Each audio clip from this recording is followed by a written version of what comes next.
Continuamos en Mundo Inmobiliario. Se encuentra con nosotros Carlos López Jones, editor en jefe en Tendencias Económicas y Financieras.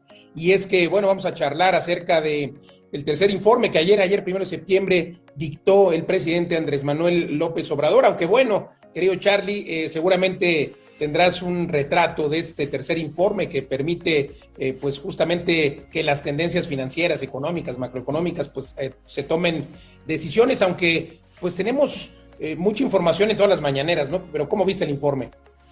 Bueno, Luis, pues como siempre, muchas gracias por la invitación.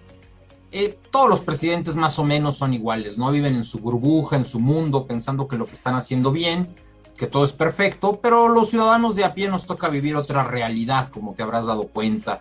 ¿Qué fue lo que vimos ayer? Pues vimos a un presidente contento. Él incluso en algún momento dijo, ya me puedo ir en paz, creo que he dejado los puntos suficientes para esta cuarta transformación que solamente le entiende de qué se trata, ¿no? Nosotros bueno, claro que ha transformado el país de muchas formas, pero pues en fin, ya debatiremos si de forma positiva o negativa, Charlie, pero adelante. Pues cada quien habla como le ve en la feria, mi estimado Luis. Habrá gente que diga, a mí me ha ido muy bien, habrá otros que digan, no, a mí no me ha ido tan bien, pero en términos generales el presidente ayer nos dice que en 2021 vamos a crecer alrededor de 6.5%, eso más o menos coincide con los datos que tenemos todos. El presidente lamentablemente se siente tranquilo con más de 30,000 asesinatos anuales, con más de 3,600 feminicidios anuales.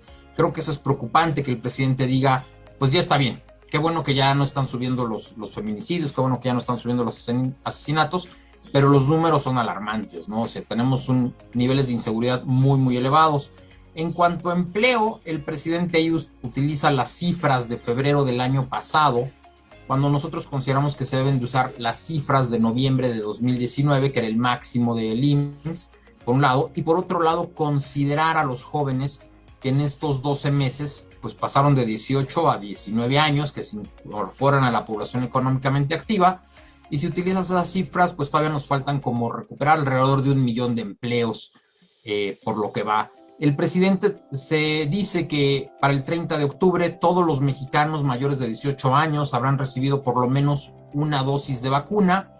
Eso también está muy complicado. Falta lograrlo porque estamos hablando de que somos 90 millones de mexicanos mayores de 18 años y las cifras pues no le ayudan mucho en ese sentido para lograr esa meta. Ojalá se logre. Yo veo que estamos de repente como que avanzamos muy rápido en la vacunación, de repente como que nos atrasamos, pero bueno, lamentablemente ahorita la economía todavía depende mucho de cómo nos vaya con las variantes. La tercera ola, como sabes, en estos días tuvimos más de 1,000 muertos ya en un solo día, sigue de manera importante, en Estados Unidos ya empieza a bajar, esperemos que en México en los próximos días también siga bajando esta tercera ola.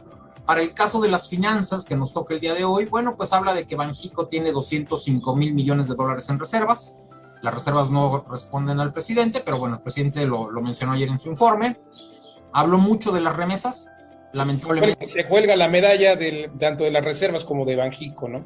Sí, y las remesas pues son preocupantes, ¿no? Por un lado, pues qué pena que muchos mexicanos tengan que irse a otro país, y más problemático que esos mexicanos tengan que mandarle dinero a otros mexicanos en México, ¿no? Porque uno siempre aplaude que los mexicanos salgan del país, sean exitosos en otro país, pero que le tengas que mandar dinero a tus familiares que se quedan en México, pues creo que no es lo correcto.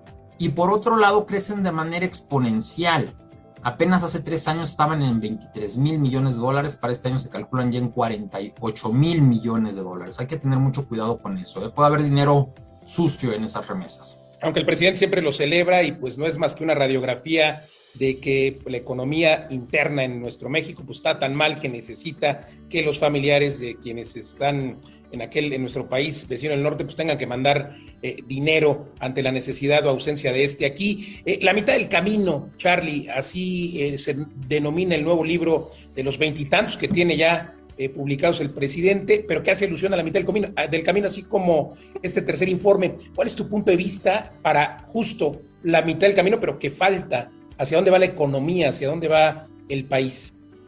Bueno, sin lugar a dudas, en los próximos sexenios este va a ser recordado como el sexenio del COVID. Lo que haga el presidente a favor y en contra del COVID es lo que va en los próximos sexenios a recordar este sexenio. ¿Qué nos deja este sexenio? Pues nos deja el aprendizaje de que nuestro sistema de salud está muy endeble, de que nos hacían falta muchas camas, de que nos hacían falta muchos servicios de salud, y en eso tenemos que trabajar mucho. El presidente lamentablemente ha preferido darle prioridad al gasto social. Yo no creo que el presidente vaya a ser recordado por las becas, pero el presidente cree que sí va a ser recordado por sus becas. ¿Qué te podría yo decir que falta en los próximos 3 años? El presidente ya perdió la mayoría calificada en el Congreso. Ya no puede hacerle cambios a la Constitución sin llegar a un acuerdo con el PRI.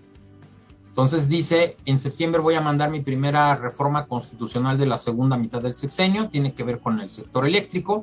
Vamos a ver si el PRI dobla sus manos. El PRI dice, no voy a doblar las manos, no va a pasar esa reforma constitucional.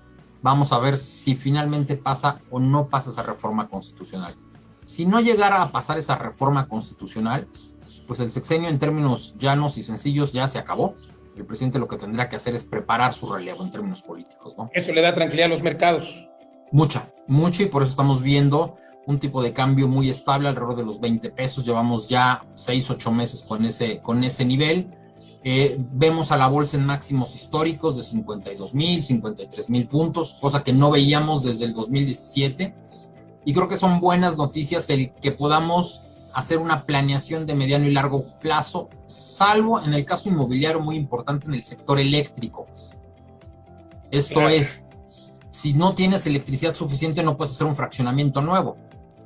Sí, terrible en el sector inmobiliario, en el sector de la construcción, Charlie, que ha estado detenido, aletargado, obviamente por la crisis, por la pandemia, y bueno, pues también, pues un tanto aletargado los proyectos estructurales. Por un lado, primero el presidente, sus proyectos bandera, el Tren Maya, la refinería y demás, pues no se lo ha encargado al sector privado, al sector de la construcción privado, y luego, pues también se ven aletargados. ¿Crees que se terminen en tiempo?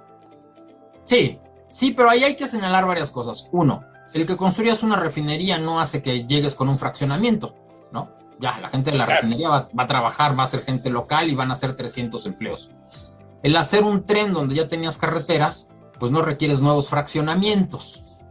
Tal vez el único proyecto interesante para la construcción privada tiene que ver con este tren transísmico que cruza de Veracruz a Oaxaca, entre el Pacífico y el Atlántico. Ese es el único proyecto que sí, requieres 10 parques industriales. Esos 10 parques industriales podrían requerir 30, 40, 50 fraccionamientos para los obreros que lleguen a trabajar ahí.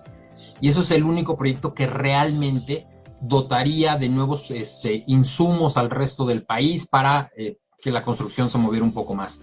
Lamentablemente en el sector privado seguimos viendo falta de confianza, y mucho es por este tipo de reformas, ¿no? El decir, pues tienes que comprarme nada más a mí la luz, y toda la gente que ya invirtió en el sector eléctrico, pues adiós sus inversiones, provoca este tipo de incertidumbre y reduce las inversiones. Totalmente, Charlie, pues muy interesante, como siempre, muchas gracias por compartir tu expertise, y esperemos que, bueno, pues la mitad que falta, que todavía falta la mitad, pues nos vaya bien. Gracias, Carlos López Jones, editor en jefe en Tendencias Económicas y Financieras. Muchas gracias a ti, Luis, estamos en contacto. Gracias, nosotros continuamos aquí en Mundo Inmobiliario.